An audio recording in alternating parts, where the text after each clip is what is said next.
ላመስግን የኔ ጌታ ላመስግን። ጸሎት ማለት ከእግዚአብሔር ጋር መነጋገር ማለት ነው። ሰው ሲጸልይ ከእግዚአብሔር ጋር ይነጋገራል። ስንጸልይ ፊት ለፊታችን እግዚአብሔር አለ። እግዚአብሔርን እያነጋገርን ነው። አምላኬ አምላኬ ለምን ታደገኒ፣ አምላኬ አምላኬ ለምን ተውከኝ ስለው ፊት ለፊት አድርጌ እያናገርኩት ነው። አንድ ሰው ጸሎት የሚያቋርጥበት ምክንያት ጸሎት የሚሰለቸው ወይም ጸሎቱን እያቆራረጠ የሚጸልየው ለምንድን ነው ካላችሁኝ፣ ከማን ጋር እንደሚነጋገር ስለማያውቅ ነው። ሁላችሁም እንደምታስቡት አንድ የምንወደውና የምናከብረው ትልቅ ሰው በሰው ሰውኛው ትልቅ የተባለ ሰው እኛን ለማነጋገር ቀጠሮ ቢይዝልን ያንን ሰው ለማነጋገር ከተያዘልን ቀጠሮ የተነሳ እንቅልፍ አልወስደን ብሎ ያድራል። ጸሎት ግን እግዚአብሔርን ያህል ንጉሥ ሰራዊተ መላእክት እያመሰገኑት ቅዱሳን አባቶች እያመሰገኑት ለኛ ለአንድ መናኛና የተናቅን ፍጡሮች ቀጠሮ ይዞ ሊሰማን ይጠብቃል። ያንን ንቀን ነው የምንቀረው ማለት ነው። እግዚአብሔር አሁን ለምሳሌ ስንት ቀን ያመላለሰን የአንድ የቀበሌ ጽሕፈት ቤት ኃላፊ ወይም የመዘጋጃ ሰራተኛ ሰኞ ቢገኝልን እንዴት ደስ ይለናል። ለፍቼ እኮ ዛሬ ተሳካልኝ እንላለን። ያገኘነው ሰውዬ የምድር ደብዳቤ የሚጽፍ ሰው ነው ያናገረን። ከዚያ ከፍ ብለን ከንቲባውን ብናናገርስ፣ ከፍ ብለን የዞኑን ዋና አስተዳዳሪ ብናናገርስ፣ ከፍ ብለን የክልሉን ፕሬዝዳንት ብናናገርስ፣ ከፍ ብለን የሀገሪቱን ጠቅላይ ሚኒስትር ብናናግር እንደ ትልቅ እድለኛነት እናወራዋለን። ፎቶ ተነስተን ፎቶአችን እናስቀምጣለን በትልቅ ይሄ ከጠቅላይ ሚኒስትሩ ጋር የሆነ ጊዜ ምሳ በልቼ ብሎ ሰው ይናገራል። እግዚአብሔር ግን በየቀኑ ያለ ደጅ ጽናት ይገኛል። በየቀኑ እግዚአብሔርን ማናገር ይቻላል። በየቀኑ ብቻ አይደለም፣ በየሰዓቱ የምድር ነገስታት ጧት አናግረናቸው 6 ሰዓት መልሶ ቢቸግረን ማግኘት አንችልም። ምናልባት እንደገና 40 ቀን ልንጠብቅ እንችላለን። 6 ሰዓት አናግረን 9 ሰዓት ማናገር አንችልም። 9 ሰዓት አናግረን 11 ሰዓት አይደግሙልንም። 11 ሰዓት አናግረን 1 ሰዓት አይደግሙልንም። ሌሊት ቢቸግረን አይደግሙልንም። አናገኛቸውም ሁሉ ብንጠራቸው ሌሊት ከቢሯቸው ብንሄድ ወንጀለኛ ተብለን ልንታሰርም እንችላለን። እግዚአብሔር ግን ማለዳም ይሰማል፣ ማታም ይሰማል፣ ጧትም ይሰማል፣ ቀንም ይሰማል፣ ያለ ጊዜ ይሰማል፣ ያለ ወረፋ ይሰማል፣ ሳይመርጥ ይሰማል። እግዚአብሔር የሚሰማውና የማይሰማው ሰው የለም። ሁሉንም ይሰማል። ሁሉንም ወረፋ ሳያስጠብቅ ያለ ጊዜ ፈረቃ እግዚአብሔር ሁሉንም ያዳምጣል። ጸሎት ማለት እግዚአብሔርን ማናገር ነው። እንደ ጸሎት ማቋረጥ ያለ ሞኝነት የለም። እንዴት ሰው እግዚአብሔርን ያህል ንጉሥ አናግረኝ ብሎ እየጠበቀው እንዴት ያን አቋርጦ ይውላል? እና የእግዚአብሔር ቤተሰቦች እኔ ዛሬ በእግዚአብሔር ስም የምማልዳችሁ በእውነት ምንድን ነው ካላችሁኝ፣ ጸሎት እንዳታቋርጡ። ትልቅ ነገር በእውነቱ ማለት እናት የልጇን ንግግር ከምትጠብቀው በላይ እግዚአብሔር እኛን በማለዳና በመታ ጸሎት እኛን ለማዳመጥ ደስ ብሎት ይጠብቀናል። ማለዳ እግዚአብሔር እኛን ይጠብቃል። ተነስተን እንድንጠራው አባታችን ሆይ እንድንለው። ይሄ ነው ጸሎት። የምግባራት ሁሉ እናት ናት። የጦርነት ሁሉ መጀመሪያ ናት ጸሎት። ዲያብሎስ እንደ ጸሎት አድርጎ የሚጠላው ስነ ምግባር የለም። ጾም ሊሆን ይችላል፣ ስግደት ሊሆን ይችላል፣ ምጽዋት ሊሆን ይችላል፣ ቸርነት ሊሆን ይችላል፣ የዋሃት ሊሆን ይችላል፣ በጎነት ሊሆን ይችላል፣ ገርነት ሊሆን ይችላል፣ ፍቅር ሊሆን ይችላል፣ ሰላም ሊሆን ይችላል፣ መጠወተርስ ሊሆን ይችላል፣ ሰማዕትነት ሊሆን ይችላል፣ ምንኩስና ሊሆን ይችላል፣ ማስቀደስ ሊሆን ይችላል። ሁሉም ነገር ይሁን ሰይጣን እንደ ጸሎት አድርጎ የሚጠላው ምግባር ጥሩ ስራ የለም። ለምን ሲባል ከእግዚአብሔር እያስፈቀድ ስለሆነ ማለት ነው። አልቦ ግብር ዘያፈቅር ሰይጣን ከመአይድጎ ጸሎት። ጸሎት ሰይጣን እንደ ጸሎት ማስቋረጥ አድርጎ የሚወደው በጎ ስራ የለም ይላል። ሰይጣን በጣም ትልቁ የሚወደው ስራ ምንድነው? ጸሎት ማቋረጥ ነው። ጸሎት ማቋረጥ ጸሎትን ለምን ሲባል እስመ እሳት ይወፅእ እማፉሁ ለዘይጸልይ፣ ከሚጸልይ ሰው አንደበት እሳት ይወጣልና፣ ወያውዕዮ ለሰይጣን፣ ሰይጣንንም ያቃጥለዋልና፣ ወይደጉጾ አይኖ፣ አይኑንም ይወገዋልና፣ እስመ ጉድብ ውእቱ በኀቤሁ፣ ጸሎት በሰይጣን ዘንድ የተሳለ ጦር ነው፣ አይኑን ያጠፋዋል፣ ስለዚህ ሰይጣን ጸሎትን አይወድም። ወበይንተዝ ተመልከቱ ያከብድ፣ ይሄ ቅንድብን አክብዶ እንቅልፍ ያሰኛል። ጸሎቱን ያስቋርጠዋል። የሚያቋርጥበት ልዩ ልዩ መንገዶች ነው ያሉት። አንዳንድ ጊዜ የማንዘልቀውን በጣም ብዙ ጸሎት በማስጀመር ከዚያ በኋላ ሰልችቶ እንድንተወው በማድረግ፣ ሌላ ጊዜ ደግሞ በምንጸልይበት ጊዜ ሐሳባችን ይበትንና ሐሳቤ እየተበታተነ የምጸልየውን ጸሎት እግዚአብሔር አይሰማኝም ብለን ደግሞ እንድናቋርጠው ማድረግ። በጣም እንዴት ያለ ጠቢበኛ እኮ ነው። ሐሳባችን የሚበትነውም እሱ ነው። ሐሳቤ ስለተበተነ እግዚአብሔር አይሰማኝም ብለን ደግሞ እንድናቋርጥም የሚያደርግ ደግሞ እሱ ነው። ሶስተኛ ደግሞ ጸልየህ ምን አመጣህ፣ ጸልየሽ ምን አመጣሽ ብሎ ደግሞ ጸሎት እንድንተው ያደርገናል።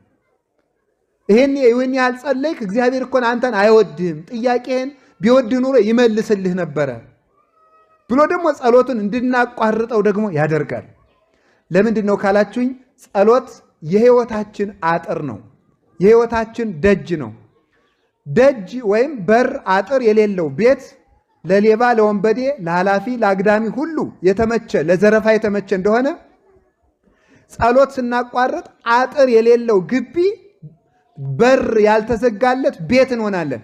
ሰይጣን እንደፈለገ ከሰው ቤት ገብቶ ጸጋ ለመዝረፍ ይመቸዋል ማለት ነው። ለዚህ ነው ብዙ ሰዎች እዩ ደጋግማችሁ ገዳም ሂዳችሁ በሰነበታችሁ ሰሞን፣ መንፈሳዊ ጉዞ ባደረጋችሁ ሰሞን፣ መንፈሳዊ ቦታዎች በሄዳችሁ ሰሞን ዓለም ላይ ሳላችሁ ትሰሩት የነበረ ኃጢአት ይቋረጣል።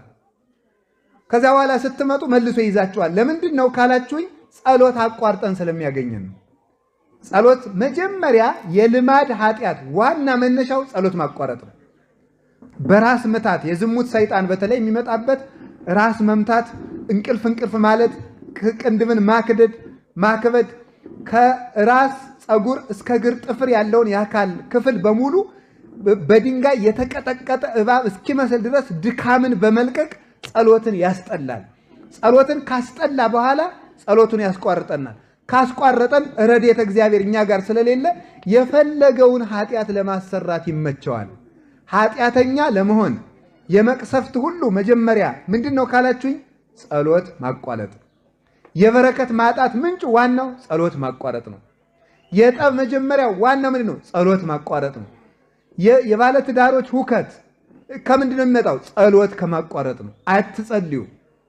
ስለማይጸለይ ፍቅሩም ያረጃል፣ ትዳሩም አሮጌ ይሆናል፣ ቤቱም ይቀዘቅዛል፣ ውሃ ይሆናል፣ ሙቀት ሃይማኖት የለውም፣ ይጠላል።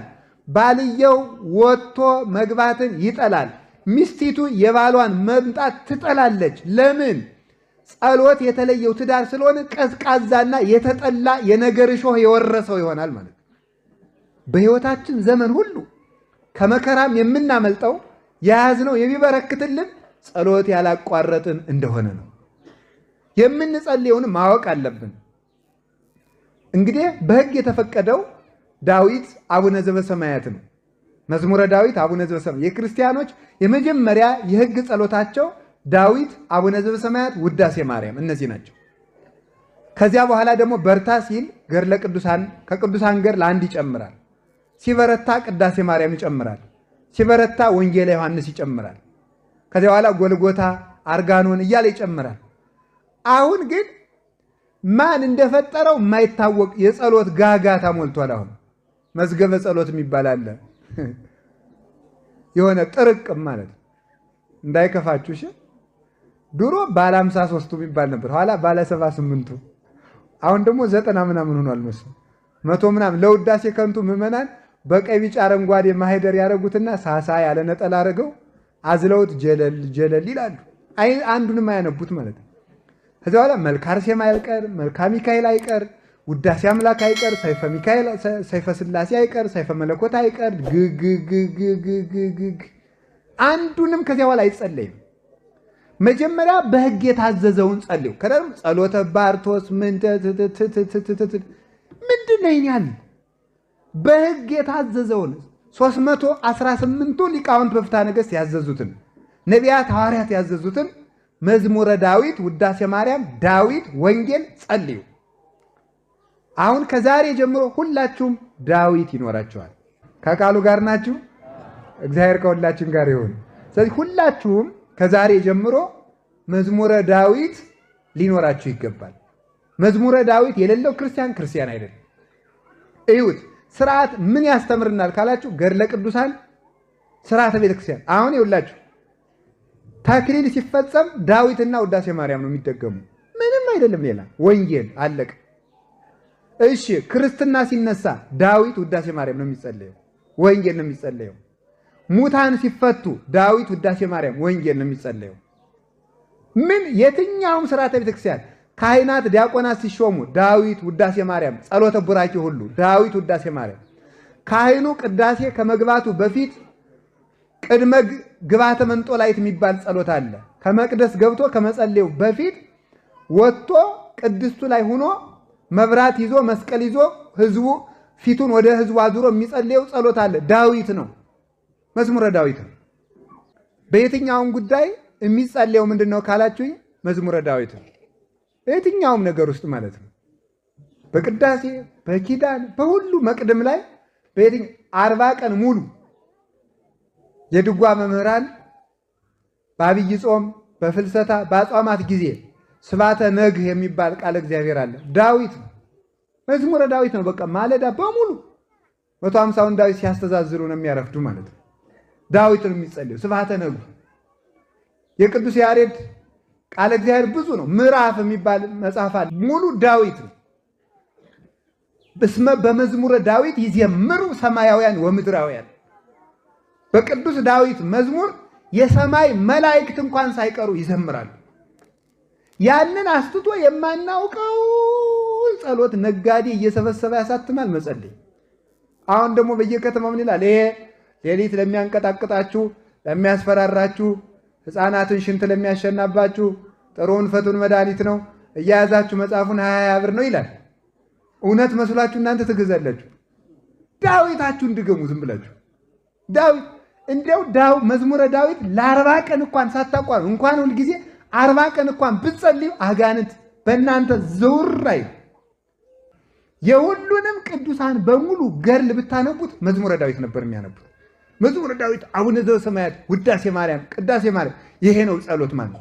አሁን ከዛሬ ጀምሮ የምትጸልዩዋቸውን ጸሎች ቁጭ አድርጓቸው። የሕጉን ያዙና ሌላ ትጨምራላችሁ። ስለዚህ የሕጉን ያዙና መዝሙረ ዳዊትና ውዳሴ ማርያም ላለማቋረጥ ለራሳችሁ ቃል ግቡ። ከዛሬ ጀምሮ ነገ ጧት ሁላችሁም መዝሙረ ዳዊት እንድትገዙ። መዝሙረ ዳዊት ሁላችሁም የሰንበት ትምህርት ቤቱም ሱቅ አለው አይደል? ዳዊት አለው አለ። እዚያ ግዙ። ከሌላችሁ አምጡ። ከሌላችሁ እናንተም ባህር ዳር ዳችሁ አምጡ። ሰሞኑን እስከሚቀጥለው ሳምንት መንፈሳዊ ፕሮጀክት ምዕመናን እየሰማችሁ ነው። መዝሙረ ዳዊት ገዝታችሁ ጸልዩ። እርግጠኛ ሆኜ ነው የምነግራችሁ፣ የፈለጋችሁትን ነገር ይመልስላችኋል መድኃኔዓለም።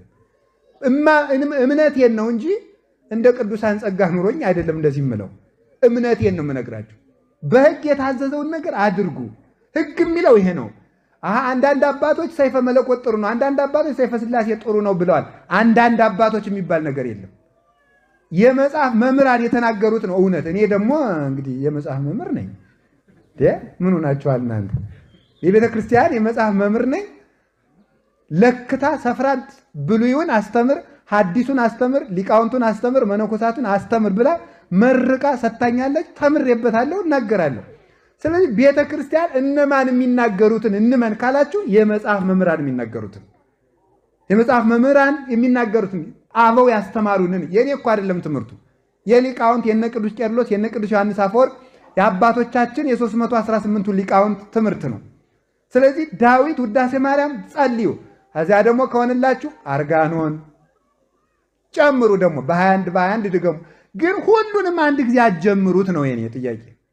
መጀመሪያ የዕለት ዳዊትና የዕለት ውዳሴ ማርያም ድገሙ። አቅም ካላችሁ ደግሞ የሰባቱን በየዕለቱ አድርጉት። ከዛ በኋላ ደግሞ ሌሎችን አቡነ ዘበሰማያት ብዙ ይደገማል፣ ልነግራችሁ ነው። እሱም እንዲህ ያደረጋችሁ ከጸለያችሁ እግዚአብሔር ከኛ ጋር ይሆናል። አምላከ ቅዱሳን ከሁላችን ጋር ይሁን እና ጸሎት ከዚህ ሁሉ ያድናል፣ እግዚአብሔር ጋር ያገናኛል፣ ሀብትን ረድኤትን ሁሉ ይጠብቃል። አንኳኩ ንገሩኝ።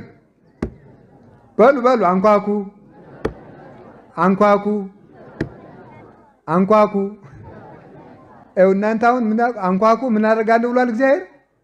እናንተ አታንኳኩም፣ ግልብጥ ብላችሁ ማደር። አንኳኩ ማለት ጸልዩና የስጦታ በር ልክፈትላችሁ ብላችሁ የለም አላንኳኳም ብላችሁ ተገንድሳችሁ እንደ ግንድ ታድራላችሁ። እግዚአብሔር በየት ጥያቄያችሁን ይመልሳል? አታንኳኩማ፣ አትጸልዩ። ዳዊት አንኳኩ፣ በአቡነ ዘበሰማያት ጠይቁኝ፣ በውዳሴ ማርያም ጸልዩኝ፣ አንኳኩና ልክፈትላችሁ። ማን ይስማ? ዝም ብሎ ወደ ጠንቋይ መሮጥ የሚሮጥ ማንኳኳት ሲያቅተው የእግዚአብሔር ደጅ የሚያንኳኳው ጠፍቶ አገር ለአገር ጠንቋይ አውደ ያህጉሩ ረሲያን ወበከመ ልዕልና ከሰራይኮሙ ለደቂቀ እጓለ እመሕያው ይላል ቅዱስ ዳዊት። የሰው ልጆችን አንተ በልልና በጌትነት በዚህ ይደሩ፣ በዚህ ይደሩ፣ በዚህ ተሰሩ፣ በዚህ ተጠቀሙ ብለ ጾሙን፣ ጸሎቱን፣ ስርዓቱን ሰርተላቸው ነበረ። አውደ ያህጉሩ ረሲያን ዝንጎች የሰው ልጆች ግን ያንተን ሕግ ያንተን ስራ ትተው ሜዳ ለሜዳ ይዞራሉ ይላል። ውሃ ያለ እዚህ ማሰሯችን ተሸክመን የምንሮጥ ወደዚያ፣ ሀብት ያለ እዚህ እኛ የምንሮጥ በሌለበት፣ ሳር የሚለቀም እዚህ በጎች የሚኖሩ በበረሃ፣ ውሃ ያለ እዚህ በጎች የሚኖሩ በበረሃ፣ ወርቅ ያለ እዚህ እኛ የምንውል አፈር ላፈር። ይሄ ነው መዋያን አለማወቅ፣ የት እንደሚገኝ አለማወቅ። አሳው ያለ በዚህ እኛ መረባችን የምንጥል በግራ፣ አሳው የሚጠመድ እዚህ። ስለዚህ እውነት የምትጠቀሙበትን መንገድ እወቁት። የምትጸልዩ ከሆነ ሁሉንም ነገር ታሸንፋላችሁ። ድል እንድንነሳ እግዚአብሔር ይርዳን። እንደዚያ ከሆነ አሁን አንድ ነገር ልንገራችሁ። ሰይጣን የሚናገራችሁን ሹክ የሚላችሁን ነገር ልንገራችሁ። ለምሳሌ ሰይጣን ጸሎት የሚያቋርጥ ሰይጣን አንደኛ ምንድነው? ማስመሸት አንዱ ብልሃቱ ነው። ማስመሸት ማታ እስከ 5 ሰዓት ድረስ ጥሩ ጥሩ ፊልሞችን፣ ፕሮግራሞችን እያመጣ ጨዋታዎችን፣ ወጎችን፣ ስልኮችን እያስወራ ማታ በደንብ ያስመሻል። ያስመሻና በኋላ ሌሊት ልነሳ ሲሉት ወዴት? አንዱ ማስመሸት ነው። አንዱ ደግሞ ምን ማለት ጸሎትን እንደ ዕዳ መቁጠር ነው። እንግዲህ ስንቱን ነው የምደግመው ማለት ነው። ያ ሁሉ እንግዲህ የሚያልቅልኝ ጸሎት እኮ አላደረስኩም ብሎ እንደ ዕዳ መቁጠር። እስኪ እንደ ውድ ቅጠር። አሁን ወጣቶች እናውቃቸዋለን እኮ አሁን ልታገቡ ስትሉ እጮኛ ሲኖራችሁ ከዚያች ልጅ ጋር ስትቀጣጠሩ እንዴት ብላችሁ ነው የምትሯሯጡት አይደል? ይቅርታ ቀጠሮ አለብኝ ነው አይደል የምትሉት? ጸሎትን እንደዚያ የእግዚአብሔር የፍቅር ቀጠሮ አድርጉት። እግዚአብሔር አባታችሁ እንደሚጠብቃችሁ አስባችሁ የእሱ ቀጠሮ እንደሆናችሁ ነው ማለት። እንደ ዕዳ አትቁጠሩት። እንደ ዕዳ ስለምንቆጥረው ነው። ሌላው ደግሞ ሐሳቤ እየተበታተነ ብጸልይ እግዚአብሔር አይሰማኝም ለሚለው ሰይጣን ይሰማል፣ እግዚአብሔር ይሰማል። አንድ ነገር ልንገራችሁ። 10 የቅድስና ደረጃዎች አሉ። የሰው ልጅ ከ10 የቅድስና ደረጃዎች 4ኛው ላይ ካልደረሰ ሐሳቡ ሳይበተን መጸለይ አይችልም። እኛ ደግሞ ገና መጀመሪያውን አልጀመርንም። ስለዚህ ሐሳብ ቢበተንብህ አትጨነቅ፣ አትደነቅ። ከዚያኛው ማዕረግ አልደረስክምና ከዚያ ማዕረግ ሳትደርስ ሐሳቤ ለምን ተበታተነብኝ ማለት ትዕቢት ነው። ዝም ብለህ ቢሰማህም ባይሰማህም ቢገባህም ባይገባህም ጸልይ። ጸሎቱ ለአንተ ባይሰማ ለሰይጣን ይሰማዋል፣ ይሸሻል። ለአንተ ባይሰማ እግዚአብሔር ይሰማል። ሌላው ሐሳባችሁ እንዳይበተን ብትችሉ ሁሉንም ሕዋሳቶቻችሁን በጸሎት ጊዜ አሳትፏቸው። በጸሎት ጊዜ ማሳተፍ ማለት እግር ይቁም፣ እግር ይቁም፣ እጅ መጽሐፍ ይሸከማል። አሁን አንድ ነገር ግን ማናሳትፈው በጣም ውድ የአካል ክፍል አለ በጸሎት ጊዜ መስራት ያለበት። ማን ነው? ጆሮ። እስኪ ጆሮ በሉ በሉ እንጂ በሉ። ጆሮ ጆሮ መሳተፍ አለበት በጸሎት ጊዜ። ምን ማድረግ አለበት? በጸሎት ጊዜ የሚሳተፈው እያለ የምንናገረውን በጆሮአችን ማዳመጥ፣ የምንናገረውን በጆሮአችን ማዳመጥ። ስንሰማው ከዚያ በኋላ በጆሮ የሚገባው ልብን ያስራል። ልብ ከእግዚአብሔር ጋር ይገናኛል። በአፍ የሚወጣው ወደ ጆሮ መግባት አለበት። በጆሮ የሚገባው ልብን ይቆጣጠራል። ልብ ሲቆጣጠር ሐሳብ መበተን ያቆማል ማለት። ስለዚህ ጆሮአችንን ስለማናሳትፈው ነው በጸሎት ጊዜ ሐሳባችን የሚበተነው። ሌላው እምነት ስለሌለን ነው ሐሳባችን የሚበተነው። አሁን ብዙ ጊዜ እንደውም አንድ የፍርድ ቤት ሰራተኛ ምን ብሎኛል? ያልዘጋውት ፋይል ሁሉ ትዝ የሚለኝ ለጸሎት ስቆም ነው አለ። በቃ ትዝ ይለኛል። የጠፋ ዕቃ ሁሉ በጸሎት ጊዜ ነው አይደል ትዝ የሚላችሁ? የት እንዳለ ማለት ነው። ያልደወላችሁት ስልክ ሁሉ ትዝ ይላችኋል ማለት ነው። ኑሮ ያስጨንቀናል። ማታ ምንድነው የምሆነው? ነገ ምንድነው የምሆነው? ነገ ላይ ተጣልተው እኛም ደግሞ ሆነው የታገር ግን ነው የምኖረው? ምን አይነት ቤት ውስጥ ነው የምኖረው? ይሄ ሁሉ ያስጨንቀናል። እሱ ስለእናንተ ያስባልና የሚያስጨንቃችሁን ነገር ሁሉ በእግዚአብሔር ላይ ጣሉት ብሏል ቅዱስ ጴጥሮስ። ስለዚህ እግዚአብሔር ያውቃል ብላችሁ እኔ ስለ ዛሬ እንጂ ስለ ነገ የሚያገባኝ ነገር የለም፣ እግዚአብሔር ያውቃል፣ እኔ ድርሻዬን እሰራለሁ። አንድ ገበሬ ነበረ እና ምን አሉ ይባላል እኒያ ገበሬ ሰውዬ ዝናብ እስከ ሰኔ ግማሽ በላይ ቆይቶ ነበረ እና ሲቆይ ሰውየው ዝም ብለው ዘር ይሰራሉ። ኧረ ተው እባክህን፣ ኧረ ተው አንተ ሰውዬ ቢያንስ እንኳን ዘሩን ለልጆች ቢበሉት ምን አለ ሲባል ምን ብለው መለሱ መሰላችሁ? እግዚአብሔር ምን አላለኝም አሉ ዋቃል። እኒያ ሰውዬ ብቻ በዚያ ችግር ዘመን ጉድ የሆነ አዝመራ አገኙ ይባላል። በእውነቱ ማለት እኒያ ሰውዬ ብቻ ማለት ነው። እኛ ድርሻችን እንስራ። የማን ድርሻ ነው? ሌላው እግዚአብሔር ድርሻ ነው። ባልና ሚስት ተጋብተው የተፈጥሮ ግዳሻቸውን ይፈጽማሉ። ጽንስን አርግቶ አካል ማድረግ የማን ድርሻ ነው? የእግዚአብሔር ድርሻ ነው። የእግዚአብሔር ድርሻ ነው። ስለዚህ እናንተ ጸልዩ፣ ስራ ሳትፈቱ ስሩ፣ ያቅማችሁን ነገር ሰርታችሁ ብሉ። ቀሪውን ለነገ እግዚአብሔር ያስባል። ለነገ በመጨነቅ ዛሬን ማባከን የለባችሁም። ተማሪ እንዴት እንደሚያደርግ ታውቃላችሁ? ሰነፍ ተማሪ ያስኮላው ማለት ነው። የኛ ቤት የለበትም። የኛ ቤት የጠራ ነው። ያስኮላው ተማሪ ምን ያደርጋል? ተጋድሞ ይከርምና ፋይናል ፈተና ነው የምትሉት፣ ፋይናል ኤግዛም የምትሉት የእናንተ ሲደርስ ምን ያደርጋል መሰላችሁ? ማጥናት ይጀምራል። ማጥናት ይጀምርና ደግሞ የአንድ ገጽ ግማሽ ያጠናና ገጹን ይቆጥረዋል። 1 2 3 4 ይላል። ከሚቆጥር እኮ 2 ቢያጠና ይሻል ነበር አይደለም? ይኸውላችሁ የሚያጠናበትን ጊዜ ገጽ በመቁጠር ያባክነዋል ማለት ነው። ይሄ ነው ሞኝነት ማለት ነው። ስላላጠናቸው ገጾች እየተጨነቀ የሚያጠናቸውን ገጾች ያባክናቸዋል ማለት ነው። ስለ ነገ በመጨነቅ ዛሬን እናባክናለን። ስለ ዛሬ በመጨነቅ አሁንን እናባክናለን። ሰው የሚባለው የዛሬንና የነገን ውሎ ለእግዚአብሔር ሰጥቶ አሁንን በአግባቡ የሚጠቀም ሰው ነው። እግዚአብሔር አሁን ሰርተን እንድናልፍ እግዚአብሔር ይርዳን። ስለዚህ ስትጨነቁ ሐሳባችሁ ይበተናል። ግን ቢበተንም ጸሎታችሁን ግድ የላችሁም፣ አታቋርጡ። ሌላው ደግሞ ሰይጣን ምን ይላል? አንተ ኃጢአተኛ ነህና እግዚአብሔር አይሰማህም ሊላችሁ ይችላል። ኃጢአተኛ ስለሆንክ እግዚአብሔር አይሰማህም፣ ግን ይሰማል። እስኪ አንድ ጥያቄ ልጠይቃችሁ። እናት ሕፃን ልጇ ጭቃ ሲያቦካ በጣም ፊት ታቅፋው የምትኖረው ልጅ መዳህ እምቢ ብሎት ብዙ ጊዜ ቢቆይ ለመዳህ በቅቶ ጭቃ አብክቶ ቢመጣ ምን ታደርገዋለች? ወይም ስኳር ቢደፋ ለዚህ በቃልኝ እሰይ ልጅ ብላ ትሰማዋለች። ችግር እኮ ነው የፈጠረው ልጅ አይደለም? ዕቃ ደፍቷል፣ ግን ለመድፋትም መብቃት ብላ ትስመዋለች። ከዚያ በኋላ አይምሮ ካወቀ በኋላ ሲያጠፋ ነው የሚገረፈው።